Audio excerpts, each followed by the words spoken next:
This didn't happen too long ago, so everything is still fresh in my mind. My fiance and I were enjoying a nice relaxing evening at home. The cable had randomly gone out, so it was quiet while we tried to fix it. Our living room has 2 large windows looking out at the street and driveway, and our door also has a large oval window in it. We live on a dead-end street with few neighbors. While fixing the cable, a truck screeches into our driveway, and 2 men immediately get out screaming, "Hey, it's us!" I initially groaned, thinking it was my fiance's annoying cousin and friends randomly showing up. That's until my fiance bolts into the back bedroom.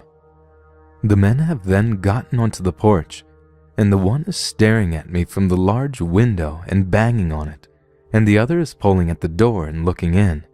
They're screaming at us, "Let us in!" And it's not friendly. I'm sure they don't know us. Our house couldn't be confused for any other on the road either. My fiance is back near the door. He tells them to leave. I see he went to retrieve the pistol. I kind of inch off the couch and go around behind to somewhat hide. I yell I'm calling the cops. They back off a little toward the driveway, but as soon as I move in front of the door, they're back screaming to be let in. Trying for the doors and windows, they keep shouting their names for some odd reason, but we don't know them and have never seen them. I'm calling 911 in the back, but keeping an eye on them from another window. I finish up calling and move slightly into the hallway. They're backing off again, but not before telling us in a creepy and incredibly threatening tone to have a Merry Christmas. They pull out incredibly fast and are off. No attempt to stop anywhere else. We don't receive any follow-up information from the police report. But one thing I can say, it was the worst Christmas Eve I've ever had.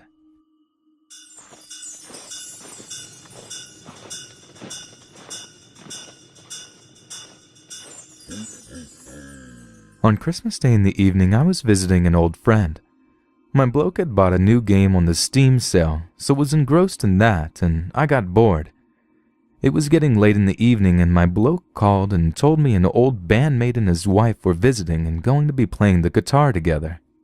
I headed home, but I was really tired, so when I got in, I half-jokingly told them I was going to sleep, so if you get too noisy, I'm going to tell you to get the fuck out.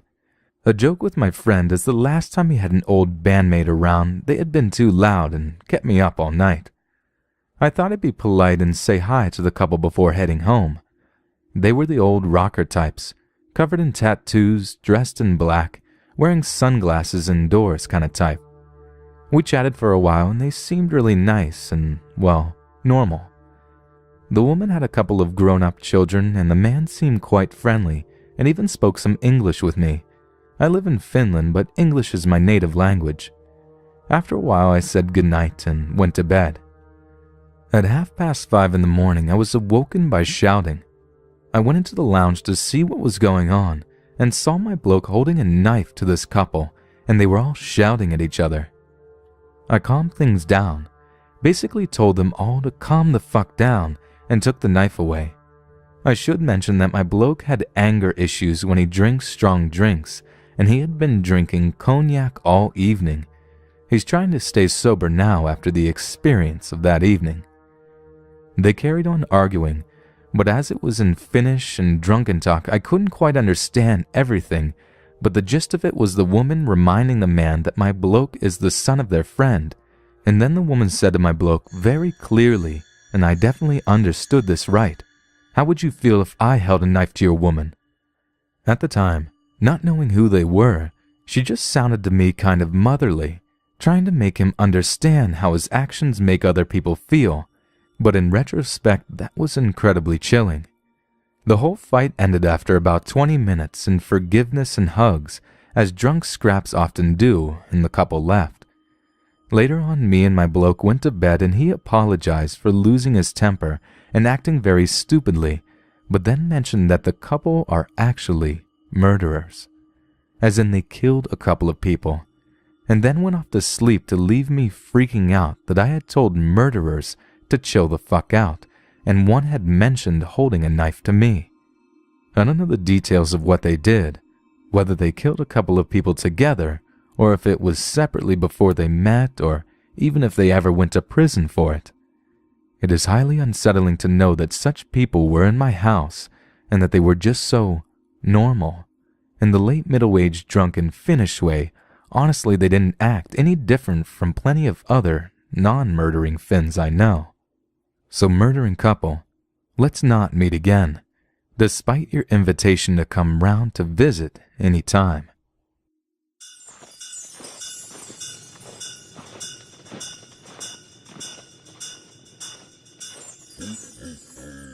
All I wanted was to use my coupon for free underwear from Victoria's Secret.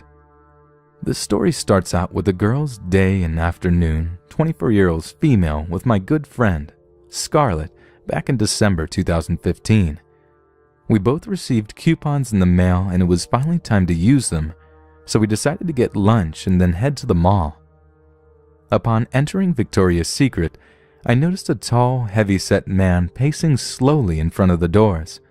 I figured this was probably just another guy, too embarrassed to shop with his girlfriend, sister, friend, mother, what have you, inside a store decorated with lace bras and half-naked models in underwear. After we each picked out a pair, we decided to just walk around the mall and go to the different shops, mostly window shopping.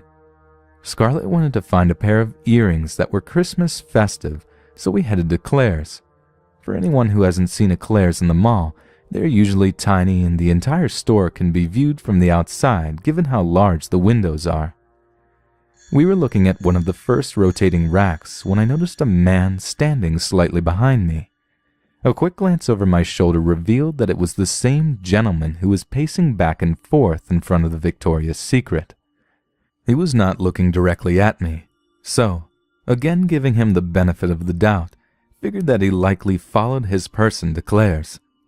However, I don't like tight spaces, so I casually move about a foot away from him. He shuffled closer. I scoot away again, and he again inched closer. Okay, weird. I look up. He towers over me, a good 6'2" if not taller, wearing a hoodie that hangs loosely, covering most of his thighs and baggy jeans. I give a short nod and smile. Big mistake. We lock eyes. In my head I can hear my friend saying, "Being nice causes accidents," and silently curse her. I move again and bend down to look at the other jewelry. He shuffles towards me again, and this time nearly on top of me. He then puts his hands under his hoodie and starts making only what I can describe as a fapping noise with his hand. I'm not sure what he was doing. Maybe he had an itch, but the motion certainly did not look like he was scratching his stomach. The whole time he was doing this, he stared at the rack with a weird grin and would occasionally look at me. I freeze, slowly put the jewelry back on the shelf and straightened. Glancing at Scarlett, we make eye contact and nod to each other in mutual agreement, deciding to move across the store. He follows. At this point, I get closer to Scarlett. "Hey, is he freaking you out a bit?" "Yeah." "Okay, let's move back to the store, closer to the cameras and employees." So we move back and pretend to inspect the hairbands, pointing to which ones we like. The man proceeds to try to follow us back there, but the sales associate, thank God, steps in front of him. "Sir, do you know them?" No answer. "Are they your friends?" The man shakes his head. "Sir, I think you should leave the store." He immediately turns around and walks out. We thought it was over. Nope. We stay in the back for a bit, nearly forgetting about this strange man. I looked towards the front of the store and stopped in my tracks. The man was standing, staring me down with his nose nearly touching the window. I cannot forget the look he had on his face. It was as if he was watching his prey. I honestly have not seen that kind of menace in someone's eyes before, and it still gives me chills. I turn and face Scarlett. "Fuck, Scarlett, he's here. He's still here." She looks behind and her face goes pale. "Let's move," she says. Still staying along the back wall, we walk to the right-hand side of the store. He mimics our movements, never taking his eyes off me. "He's stalking you," Scarlett says. Thanks, needed that, I thought to myself. We look for the sales associate again, and she sees what he's doing. She looks over to me and tells us, "Don't leave the store. I'm calling security." I'm relieved and panicked at the same time. I texted my roommate to let him know of our location, what was happening, and to make sure he could get us in case anything escalated. Another 5 minutes went by, and the man walked off, looking back every now and then until he disappeared into the crowd. Then the security officer showed up. He looked frail, and he appeared to be an elderly man in his 70s. He asked us what was wrong, and we told him. The sales associate confirmed everything, down to what color clothes he was wearing and the sneakers he had on. The security officer shrugged. "Well, he's gone now. There's nothing I can really do. Let me know if he comes by again." I was shocked, a little hurt and frustrated. The employee helped keep a lookout for us as we scurried across the mall to the exit. We sped-walked to my vehicle, got in, and locked the doors. Thank you, employee at Claire's, for being awesome and sticking with us, trying to make us feel safe. You went above and beyond your job. When I recounted the story to my boyfriend later that night, we ended up calling the security office at the mall to complain. We were told that it couldn't be helped. The head of the department tried to tell me that the man was mentally challenged and that at the time of our incident, he was unescorted by his family. After a couple of months of thinking about this, I'm not entirely sure of the case. Despite any disability he had, he was aware of what he was doing when you consider the sales associate asking him questions. This was in the middle of the afternoon in a crowded area in a well-lit place with a friend. I was not alone. Do not be lulled into a false sense of security as I was. Stay safe, my friends.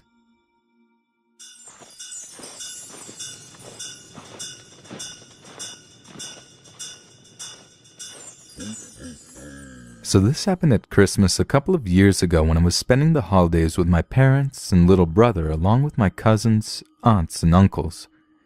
We live in a suburb in Ontario, but we were venturing out into the woods for Christmas, an idea that my parents had had for a while. They always loved the idea of being out in a hunting cabin during Christmas with their families. I'm a 22-year-old female now, but at the time, I just turned 18 and my little brother Tom was 11. We're really close and do everything together.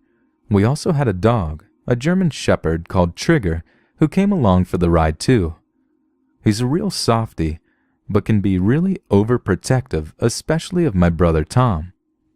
Anyway, we left from our house on Christmas Eve at around 2 p.m. and climbed into our dad's truck, filled with all of our stuff and presents for his extended family. Tom and I were really excited, winding each other up, and my parents were having friendly conversation as we moved along the road.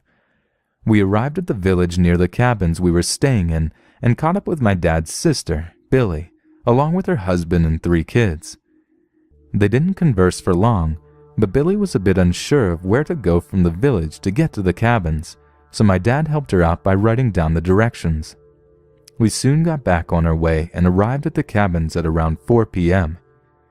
There were a cluster of them sort of spaced out around the woods. Each family had a cabin to themselves, and there was one where everyone could meet up with a pool table, a swimming pool, and all sorts of activities. It was kind of a place we could all just chill together and enjoy each other's company.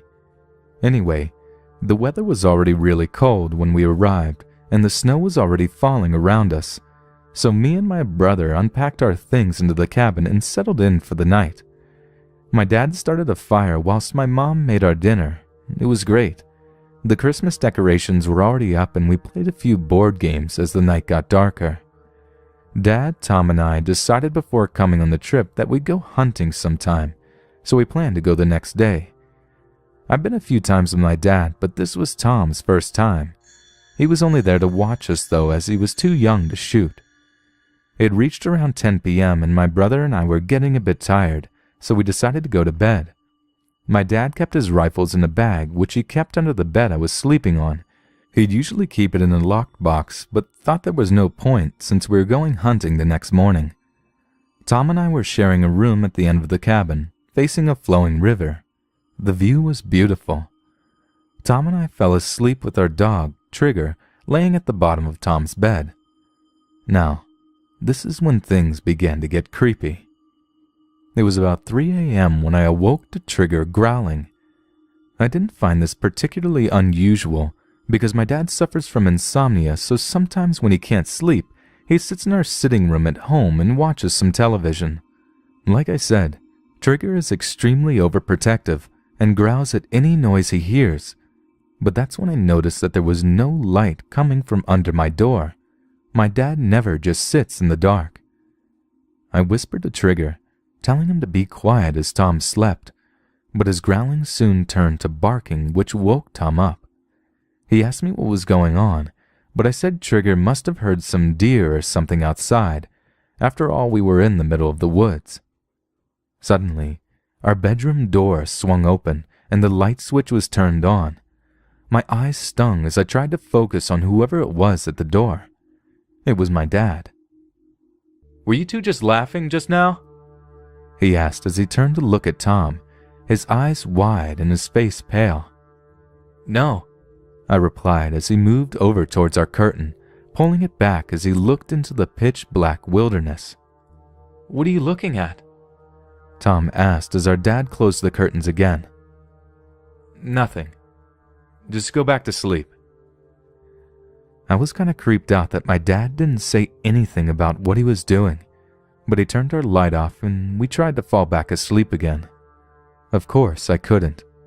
I was wide awake for the rest of the night, flinching at pretty much every noise. It was about 4:30 a.m. when I finally drifted off, but it must have been moments later I heard strange crunching noises coming from outside our window. I was sure this wasn't some sort of animal. It sounded like footsteps. I had this overwhelming feeling of fear and I pulled the covers over my face, sweat beginning to cover my forehead. I then heard a faint tapping on our window which lasted for a good few moments. I was so petrified I couldn't move. Trigger was awake by this point as I saw his face turn towards the window, his ears pointed and listening intently. The tapping started again, but louder this time, causing Trigger to bare his teeth. What happened next was the most terrifying thing that has ever happened to me. "I know you're in there, little guy," this deep and husky voice whispered as a horrible shiver went down my spine. "Why don't you come out here and play with me?" Initially, I was filled with rage. I thought that it was bound to be one of my cousins playing a stupid prank on us, so I leaned forward and peeked through a gap in the curtain, ready to give them hell for scaring the shit out of us. But standing there wasn't any of our cousins. It was a creepy old man who was around 60, his hair matted and his clothes looked dirty and ancient. He was stroking the window with his hands, breathing on it as he spoke. I went into protective mode. I didn't know what else to do, so I grabbed my dad's hunting rifle from under my bed and pulled the curtain back. "Get the hell out of here or I'll shoot!" I felt adrenaline rush through me as the creepy man's eyes widened and the most terrifying smile appeared across his face. Trigger began barking louder than I've ever heard him bark. My parents obviously heard the commotion and came running through to our room, turning the light on. My mom screamed as she saw the old man through the window, Trigger fiercely continuing to bark at the man. My father yelled at the man, telling him that the police were on their way, but the man legged it back into the woods. Tom was petrified, but I was angry more than anything else. How could some sicko do this? I was just extremely glad I had the rifle. The cops caught the guy just a few minutes later and arrested him. I found out a couple of days later that the creepy man was homeless and living in the woods, and he was suffering from a lot of mental issues. It scares me to death to think about what could have happened to my brother if I hadn't been there. We spent the remainder of Christmas Day at the cabin, but we stayed in our Aunt Billy's cabin overnight. There was no way we were sleeping on our own after what had happened. We went home first thing on Boxing Day and never looked back. My dad only told me the other day that he knew someone was hanging around our cabin, so he intentionally left the rifle under my bed in case I had to use it in self-defense. He did that because he didn't want to scare any of us. He called the cops after he heard the guy laughing outside of his bedroom window, singing nursery rhymes.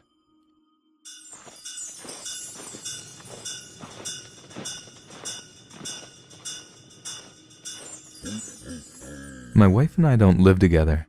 She had become abusive over the last few months, mostly towards our daughter. Our daughter is almost 18 months old and is my whole world. I am unemployed at the moment, but my mother had been helping me out a lot. Today at around 4 p.m. I took my daughter to the store. I usually do this around the time she wakes up from her nap. My daughter is a very active child and can't seem to sit still for more than 10 minutes without getting cranky. I usually let her walk with me, holding her hand and patiently walking at her pace. I usually get just a juice for her, but had to get some extra groceries that I was short on: flour, sugar, and some noodles. I also remembered we were low on milk and grabbed a gallon on our way back. With all that I was carrying, I wasn't able to hold her hand.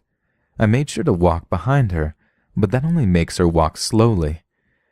As we made our way to the register, I was continuously urging her to keep walking, which she would do, but only for a second before her attention would be drawn to another rickety box with whatever was on sale, or she would see something colorful on a lower shelf. I was getting a bit frustrated, but I wasn't showing it in my voice. I kept urging her to keep walking, and she kept getting sidetracked. With everything I was carrying, I started to wish I had grabbed a basket. At the front, their customer service desk holds Register 1, which was thankfully open. I want to take the time to mention that my daughter is very fond of saying hi and waving at everyone.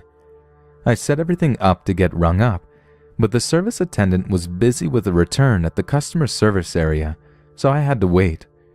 The entrance to the store is to my right. The only exit is behind the service desk, which leads into the small foyer before leading to the other doors. As people enter, they have to pass the customer service desk. I was being fatherly to my daughter, trying to entertain her with patty cake and the itsy bitsy spider while we waited for the cashier to check us out.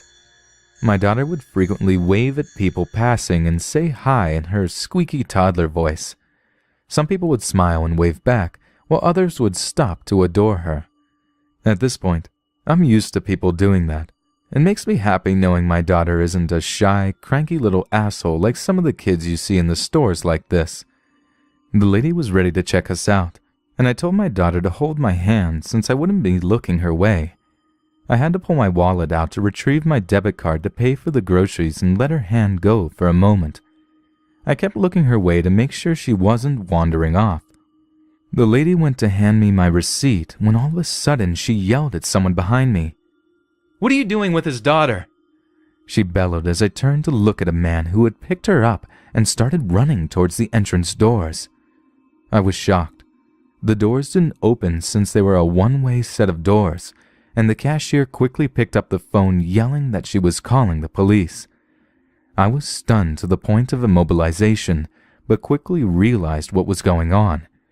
I have a pocket knife that I usually carry on me so I can break the seal on my daughter's juice. I quickly ran after the man as someone started to make their way through the entrance doors. He didn't get a chance to run through before I slammed my fist across his temple. I decided not to use the knife in case I might get in trouble. The man stumbled and I grabbed my daughter from his arms. He then proceeded to run out the door, empty-handed. The police arrived about 5 minutes later and asked me what I had seen. I explained that I hadn't seen the man's face, since he had shaggy long hair and a beard. He was also wearing a hoodie, which wasn't that much of a surprise. They took the statement of several witnesses, including the cashiers, and had already had their other officers searching the area. Someone had said the guy had ran behind the building, but the officers didn't find anyone. The police took us home and then asked more questions like, "Have you seen him before? Do you know anyone who looks like this man?" and then proceeded to ask about the home life. The CPS had been over earlier in the day to discuss my wife's mental health issues, and the police had been here earlier as well. The officer asked if we needed any groceries or anything else, and I told them no. The officers left, leaving me their cards in case I saw the guy around the area. About 20 minutes later, I got a knock at the door. To my surprise, the officers had returned with the largest box of Pamper diapers I had ever seen, a large box of wipes, about 6 large Winco bags of groceries, and a couple of bags of toys. I fell to my knees and cried after they left us. I had spent almost 5 minutes choking back tears as I thanked them. They had left us with a Christmas card saying I was a strong father to have had so much go on recently, and that my daughter was lucky to have such a great father. There was $100 in the card too, wrapped in a note that said to get a drink or two if I needed it. I don't drink, so I will probably get some extra Christmas presents for my mom and daughter. So, to the fucker that tried to kidnap my daughter, I hope the police find you, and I hope we never meet again. Merry Christmas, everybody. I hope you have an amazing holiday, and you've given me the greatest present of all. You shared, liked, commented, and brought this page up to 100,000 subscribers. I really can't tell you how much that means to me, so all I can say is thank you, and we'll see you again soon.